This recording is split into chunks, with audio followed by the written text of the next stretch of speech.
Mediunidade é o nome atribuído pela doutrina espírita a uma faculdade que possibilita a comunicação entre encarnados e desencarnados.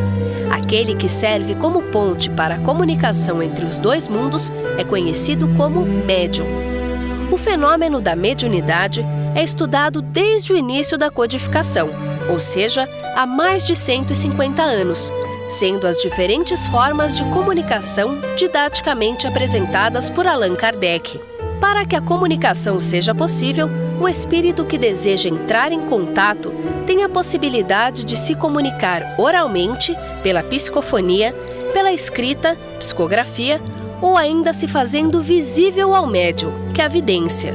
Allan Kardec descreve também fenômenos de ordem física, como batidas, tiptologia, escrita direta, pneumatografia, voz direta, pneumatofonia e ainda materializações ectoplasmáticas, em que o espírito desencarnado se faz visível e até palpável aos presentes no ambiente onde ocorre o fenômeno.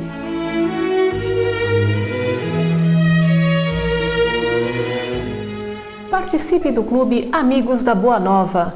Para ter mais informações dos benefícios e de como fazer parte, basta ligar para o telefone 0800 12 18 38.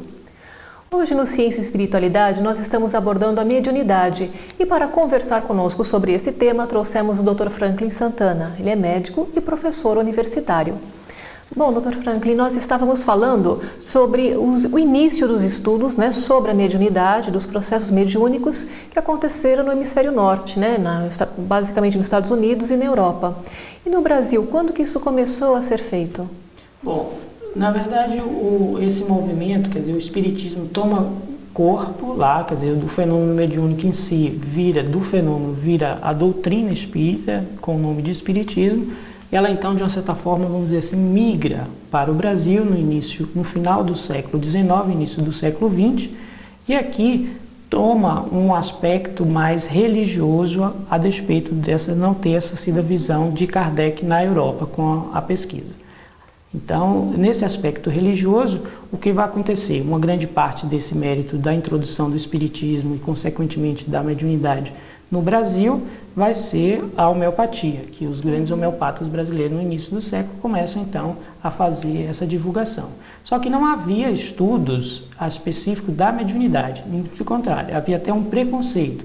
Então a gente vai ver que duas faculdades, vamos dizer, ou dois eixos de faculdades de medicina vão abordar mais ou menos diferente ou dar um tratamento à mediunidade com relação a essa questão. O eixo Rio-São Paulo vai criar uma hostilidade no sentido de dizer que a mediunidade era uma doença e caracterizar então como tal. Já o eixo Bahia e Pernambuco vão ser um pouco mais tolerantes, por conta inclusive na Bahia especificamente, porque era muito forte a questão do mediunismo dentro das religiões afro-brasileiras, e vai ter uma conotação também antropológica e étnica, mas ainda considerada de qualquer forma como uma doença. Tanto que a gente observa que Nina Rodrigues foi um dos psiquiatras iniciais da psiquiatria brasileira, ele era maranhense, e ele vai tentar já tirar um pouco o viés dessa questão da doença e vai dizer que, apesar do primitivismo desse tipo de manifestações, ainda era considerada uma questão dissociativa, quer dizer, um fenômeno dissociativo e, portanto, patológico, segundo o psiquiatra Pierre Janet, que vai fazer isso, essa definição. E aí depois ele começa a introduzir a questão da antropologia ou da etnicidade. Porque a mediunidade ela era bem confundida com a esquizofrenia, né? No começo do século. Era tido como loucura, na verdade, a loucura espírita, né? Inclusive acaba tendo denominação, alguns professores de faculdades brasileiras, especialmente São Paulo e Rio, que vão tentar denominar como uma patologia específica com suas características e sintomas também.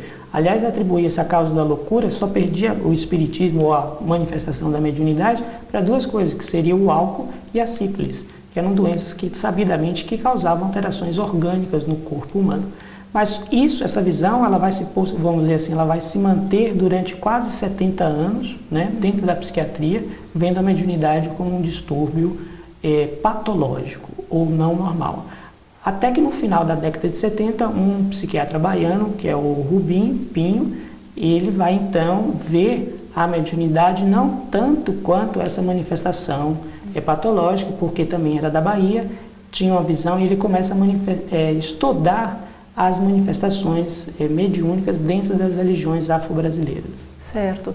Bom, é isso também, né, lembrando que todo o Nordeste brasileiro, né, como teve essa grande influência, né, da africana, está mais aberto até a esses assuntos, né? Tanto é que a gente pode até dizer que foi já conhecimentos deste médico Rubim, né? Rubim Pinho, que começou então os primeiros passos aqui ao dentro avanço. do Brasil, sim, seria, eu diria, não para estudar, quer dizer, começa com ele um estudo mais sério, né, realmente de pesquisa científica, e vendo então que a mediunidade não era patológica ou doença, e aí começa a avançar, aí surge também o conceito mundial de saúde, né, pela Organização Mundial de Saúde, classificando a mediunidade, tirando ela de um distúrbio dissociativo, até qual ela era empregada, para dizer que, se vivenciada dentro de um contexto cultural e mais especificamente religioso, aquele distúrbio dissociativo não poderia ser considerado como patológico.